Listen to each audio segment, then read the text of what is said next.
पंचम श्रेणी से चलित वर्ष बहुत ठंडा अनुभूत होउछि एवं पिला माने जेहेतु शनिवार दिन से सकाळे स्कूल को आसी थांती तेणु जेहेतु बहुत ठंडा परिलक्षित होउछि सेथिपाई आमे स्कूल टाइमिंग को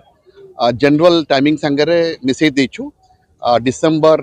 जनवरी सेकेंड वीक रो आज शनिवार आज शुक्रवार आसंता काली ठारो जो स्कूल गुड़िक खोल सेटा डे टाइम रे खोल अर्थात 10टा बेलू 10टा 4टा पर्यंत हम एवं एटा फेब्रुआरी सेकेंड वीक पर्यंत बलवत्त रहिबो सो दैट पिला माने कंफर्टेबली स्कूल को आसीबे एवं सेमानकर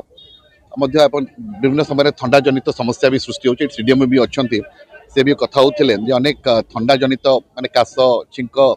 ठंडा ये प्रॉब्लम्स देखा जाउछि पण मु भाबुछि आमे सेथिपई पिलामानकर हित दृष्टि स्कूल टाइमिंग गुड़ा को जनवरी सेकेंड वीक रू फेब्रुआरी सेकेंड वीक पर्यंत शनिवार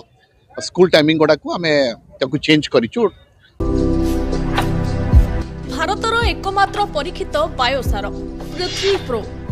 माटी को रखे सुस्थ दिए नुआ जीवन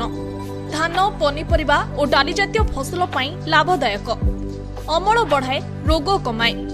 आज ही जमी रे प्रयोग करंतु जोगाजोग पाई 9937054201 नंबर को डायल करंतु। आम सह जोड़ी हेबा पाई आमको लाइक फॉलो और सब्सक्राइब करंतु। अधिक अपडेट पाई विजिट करंतु आम वेबसाइट thequiver.in।